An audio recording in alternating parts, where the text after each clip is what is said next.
सभी को मेरा जय हिंद। दोस्तों, मैं डॉक्टर राजीव आप सबका स्वागत करता हूं हमारे आज के इस वीडियो में। आज हम बात करने वाले हैं जो सभी फर्स्ट ईयर में हैं और जिन्होंने फर्स्ट ईयर की परीक्षा दी थी और सप्लीमेंट्री आ गई है फाउंडेशन कोर्स में। फाउंडेशन कोर्स के सेकंड भाग जिसमें एनवायरमेंटल स्टडीज़ एंड योगा और ध्यान, ये आपका जो विषय है उसमें से योगा का हम पेपर लेकर आए हैं जो आपकी परीक्षा में पूछा जा चुका है। ऐसे पेपर हम रोज़ लेकर आएंगे। तो जो अभी प्रथम वर्ष में हैं और जिन्होंने प्रथम वर्ष की परीक्षा के बाद सप्लीमेंट्री के लिए अपनी तैयारी कर रहे हैं, उनके लिए महत्वपूर्ण प्रश्न है, वो अभी से तैयार करना शुरू कर देंगे ताकि आपको आगे चल के कोई दिक्कत ना हो। तो देख लीजिए आपकी स्क्रीन पर ये पूरे 50 क्वेश्चन हैं और प्रतिदिन हम ऐसे क्वेश्चंस आपके सामने लेकर आएंगे। फाउंडेशन कोर्स सेकंड के भी, इन्वायरमेंटल स्टडीज़ के भी, इंग्लिश और हिंदी वाले प्रश्न जो फाउंडेशन कोर्स प्रथम वर्ष के लिए भी बहुत ज़्यादा लाभकारी होंगे और जिनकी सप्लीमेंट्री आई है उनके लिए भी बहुत लाभकारी होंगे। इसके बाद हम सीधा चैप्टर वाइज भी योगा और ध्यान के क्वेश्चन और इंग्लिश के chapter wise question cover up करने का प्रयास करेंगे, प्रतिदिन डालेंगे ताकि आप अभी से अपनी तैयारी कर सकें और आप अच्छे से अपनी परीक्षाओं को दे सकें और अच्छे नंबर प्राप्त कर सकें। तो देख लीजिए, पहला प्रश्न है, योग दर्शन को प्रतिष्ठित करने का श्रेय किस महर्षि को जाता है? पहली यूनिट का प्रश्न है, उसका आंसर है महर्षि पतंजलि। दूसरा, पीठ दर्द के रोगियों को कौन सा आसन वर्जित है? तो आगे पीछे झुकने वाले आसन ये पीठ दर्द के रोगियों के लिए वर्जित रहते हैं। इसके अलावा अगला प्रश्न है, श्वास लेने की प्रक्रिया को योग की भाषा में क्या कहते हैं? तो श्वास लेने को बोलते हैं पूरक और श्वास छोड़ने को बोलते हैं रेचक, और अगर श्वास रोका जाए तो श्वास रोकने को बोलते हैं कुंभक। तो यहाँ बात कर रहे हैं श्वास लेने की प्रक्रिया जिसको बोलते हैं पूरक।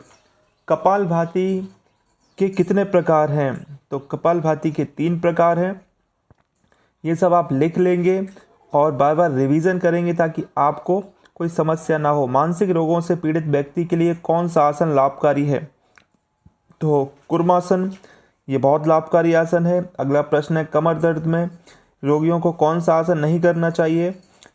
झुकने वाला, पीठ की ओर झुकने वाले आसन नहीं करना चाहिए। जलंधर बंद किया जा सकता है बैठकर। कौन सी मुद्रा का अभ्यास मूलबंध लगाने में सहायक है? तो खेचरी मुद्रा। अगला प्रश्न है, मधुमेह को दूर करने के लिए कौन सी शुद्धि क्रिया सहायक है? धोती क्रिया, जिसमें एक 4 मीटर धोती को पेट के अंदर डाला जाता है मुंह के माध्यम से, वही क्रिया है धोती। निम्न में से कौन सा षटकर्म के अंतर्गत आता है? 10वें नंबर का प्रश्न। उपरोक्त सभी षटकर्म में कपालभाति, वस्ती, नेति सभी आता है। प्रश्न 11, योग कक्षा शुरू करने से पहले किया जाता है प्रार्थना। प्रश्न 12, पवन मुक्तासन उपयुक्त है किसके लिए? कोई नहीं। अगला प्रश्न, निम्न में से किस ग्रंथ में प्राणायाम का वर्णन किया गया है? तो पतंजलि योग सूत्र में प्राणायाम का वर्णन किया गया है। योगांग में अंग होते हैं 8 जिसको अष्टांग योग बोलते हैं। कुंभक से संबंधित है शुद्धि क्रिया, आसन का हिस्सा है। 16वें नंबर का प्रश्न, अष्टांग योग। 17वें नंबर का प्रश्न है, सूर्य नमस्कार में कितने मंत्र होते हैं? तो टोटल होते हैं 12। आप सबको याद कर लेना चाहिए। मंत्र भी पूछ सकते हैं कि 12वां मंत्र कौन सा है, 10वां कौन सा है। 18वें नंबर का प्रश्न है, आसनों का राजा किसे कहा जाता है? शीर्षासन को। इस बात को ध्यान रखें। सूर्य नमस्कार का तीसरा मंत्र जो मैंने बताया, सूर्य नमस्कार का तीसरा मंत्र कौन सा है? मित्र रवि सूर्य भानु, मित्र रवि सूर्य, सूर्याय नमः तीसरा मंत्र है। धोती अंग है शुद्धि क्रिया का, धोती अंग है शुद्धि क्रिया का। 20वें नंबर का प्रश्न, 21वां उड्डयन बंध संबंधित है अमाशय से। 22वें नंबर का प्रश्न, अष्टांग योग में आसन का स्थान है, अष्टांग योग में आसन का स्थान कौन सा है? तीसरा। श्वास छोड़ने को बोलते हैं रेचक, जैसे श्वास लेने को बोलते हैं पूरक और श्वास छोड़ने को बोलते हैं रेचक। और प्रश्न ये भी आ सकता है कि श्वास रोकने को क्या बोलते हैं? तो बच्चों उसको बोलते हैं कुंभक। अगला है, पाद हस्तासन एवं पर्वतासन अवस्था है सूर्य नमस्कार की। 25वां नंबर का प्रश्न, महर्षि पतंजलि किस दर्शन से संबंधित थे? योग दर्शन से संबंधित थे। 26वें नंबर का प्रश्न, कैवल्य का अर्थ है मोक्ष। 27वें नंबर का प्रश्न, अष्टांग योग में प्राणायाम का क्रम किसके बाद आता है? आसन के बाद। 28वां, 3 नाड़ियों में मुख्य कौन सी है? उपयुक्त सभी, इंगला, पिंगला और सुषमा। ये तीनों नाड़ियाँ, जैसे दाहिनी नासिका जो होती है उसको बोलते हैं इंगला, बाईं नासिका को बोलते हैं पिंगला, और जो मस्तिष्क के बीच में, दोनों आँखों के बीच में जो जगह होती है उसको बोलते हैं सुषुम्ना। ये तीनों नाड़ियाँ बहुत मुख्य नाड़ियाँ कहलाती हैं। इनमें से कौन एक अष्टांग योग से संबंधित नहीं है? 29वें नंबर का प्रश्न है, धोती।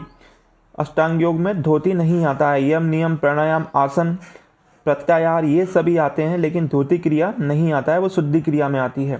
30वें नंबर का प्रश्न, मन को एकाग्रता के साथ एक विषय पर लगाना कहलाता है ध्यान। 31वें नंबर का प्रश्न, निम्नलिखित में से कौन सी नाड़ी 10 नाड़ियों में शामिल नहीं है? तो कूर्म नाड़ी 10 नाड़ियों में शामिल नहीं है। 32वें नंबर का प्रश्न, पतंजलि योग सूत्र के अनुसार किस कारण से योग सिद्ध नहीं होता है? द्वेष के कारण से योग सिद्ध नहीं होता है। शिथिलीकरण आसन है शवासन। शिथिलीकरण जिसमें अपना शरीर को पूरी तरह से शिथिल और ढीला छोड़ दिया जाता है, तो वो आसन होता है शवासन। शलवासन वर्जित है गर्भावस्था में। ध्यानात्मक आसन कौन सा है? पद्मासन। पद्मासन में बैठकर हम ध्यान लगा सकते हैं।